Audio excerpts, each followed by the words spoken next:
Okay, so today is Saturday, April 16th, 2022. So in the last video, we got the transmission in the race car, and we decided to use the A1 converter because I didn't have my ARP flywheel bolts in. They were on back order. They are in now. They should be in one of those boxes. Actually, I ordered 2 sets, and those are something else, and they're around here somewhere. I'll find them. That's not important. We're not going to do that today. But I also had to order some fluid. I like to use the B&M trick shift. A lot of people will tell you Type F is just as sufficient. I like the trick shift. I've used it all my life, or ever since I started racing a C6 in this car. And when I started using the trick shift, I stopped having any problems. Not that I had a lot of problems. I mean, I've been using this transmission since year 2001, and every other year I would tear it down. When I raced a lot, I don't race as much as I used to, but every other year I would tear it down and there would be nothing wrong with it. So why change what you're doing? So what we're doing today is we're going to put a new ring and pinion in this thing, and the reason being, last weekend I was going to try to be ready to go racing, but the weather canceled racing, and I decided to go ahead and fix a leak between the differential and the housing. And I didn't know it, but my ring and pinion is wore pretty bad. If you can see, I don't know if you can see it or not. Let me grab a scribe because it's easier to point with a scribe than my finger. As you can see, there's a groove right there. That is the drive side. And for those of you who tell me I'm wrong, it says right there, the drive side, drive, coast. Heel, of course, heel. And yep, it's drive side, coast. And you can see a groove one on the coast. Now, it's not due to a bad setup. I set this up in early to mid, more like around 2005, I guess, something like that. Because now this is a pro gear for drag racing. I used to run street gears, which don't wear as quick, but after I put the big block in this car, it would, about a full season and a half, it would break just like clockwork. I had a street gear in it when I first put the big block in it. When I had the small block in this car, I had a 513 gear in it, and that was a little bit too crazy with the big block, so I switched to a 457, and I used the street style gear, ring and pinion, just like I always did with the small block. And after about a season and a half, I broke it.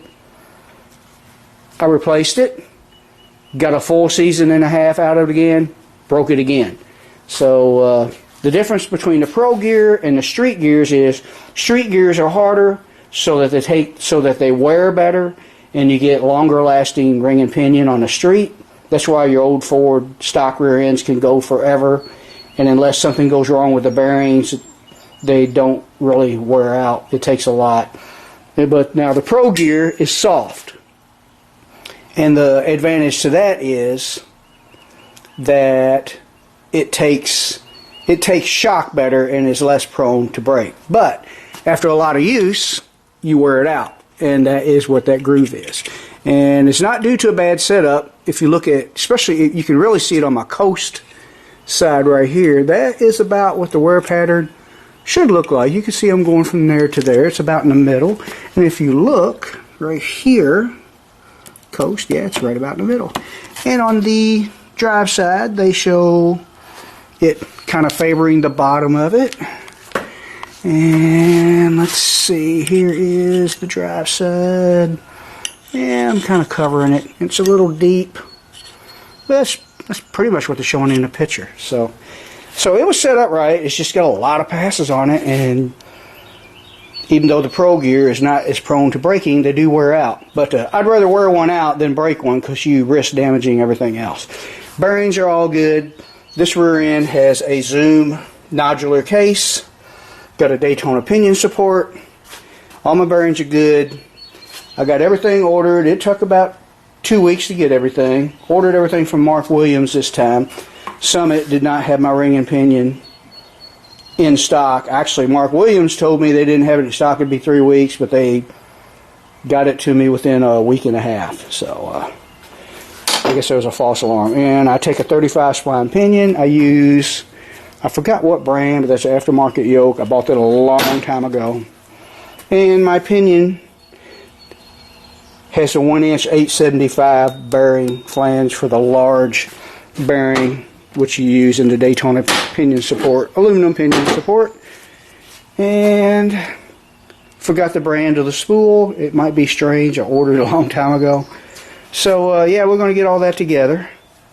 And what else did I get? I got 2 pinion nuts.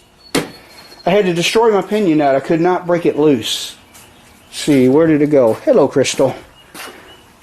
I pretty much had to stick the pinion gear in the vise of the mill and use that cutter, and I had to cut it so that it would spread out and come loose. The threads were gauted up and I could not budge it.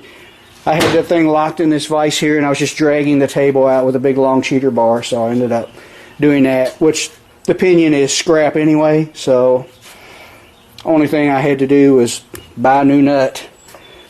But you got to do what you got to do to get your stuff apart. And I ordered some ARP ring gear bolts. The guy at Hughes Converters will be proud of me. I'm not the only person on the planet with ARP ring gear bolts now. And I have ARP flywheel bolts, they're just not in the car yet. If you watch my other videos, you'll know what that's all about. Okay, so let's do some unboxing here. Okay, box number 1. That one's lightweight.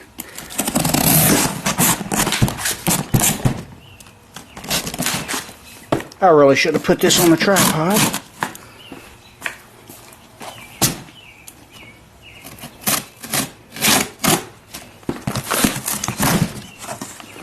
Alright.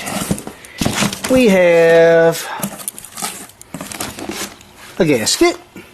Not really necessary, but I like to use them. A lot of people just use Permatex. I have 3 quarts of Redline synthetic shockproof lightweight gear oil. I use, where is the weight? It don't say. It said it when I ordered it. Quart. Ain't that weird? It don't say it on the jug. Forgot exactly what it said when I ordered it. 2 cans of the tacky Permatex, which is good for gas and oil resistant type applications, and a socket. 2 sockets. The only reason I ordered those, well, I did need them, but the reason I went ahead and ordered them was I was just so close to the $100 limit so that you get free shipping. So when I do that, I try to find sockets that I'm missing and I order them. They don't look like $100 worth of stuff, but that Redline synthetic is not cheap.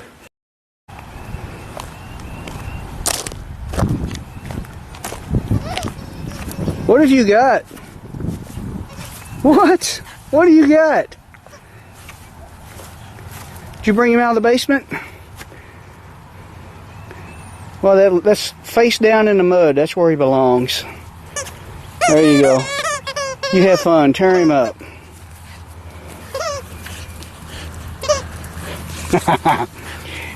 You love it, don't you? Huh? She plays that squeaker like a musical instrument. She'll do it going all day like that.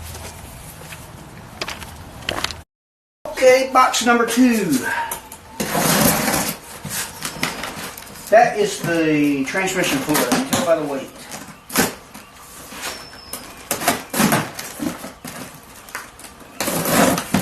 Ordered 4 4 gallons. If I remember right. Receipt. Keep that.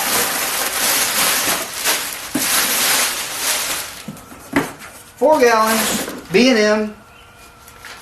Trick shift. And this is type F. Doesn't say it on this side, but let's see.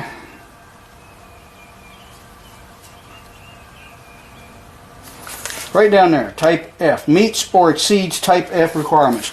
There are 2 different types of B&M trick shifts, so if your transmission requires type F or the other type, make sure it is for that. They do make different ones. Even though it is an aftermarket universal, supposedly universal fluid. Save that receipt. What did I do with the receipt for that? Find it later. Now, one more box.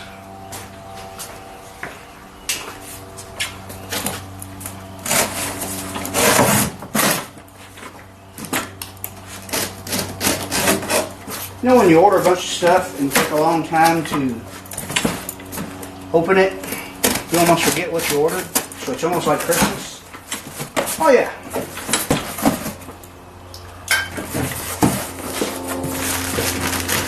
A gas can.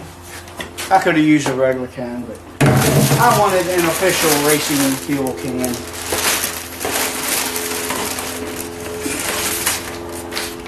And there's a receipt for that. Nice big can, supposed to be more convenient for pouring into your fuel cell. We'll see how that works out. Now, let's see. And we got another box to unbox. A little one. We'll take that to the table.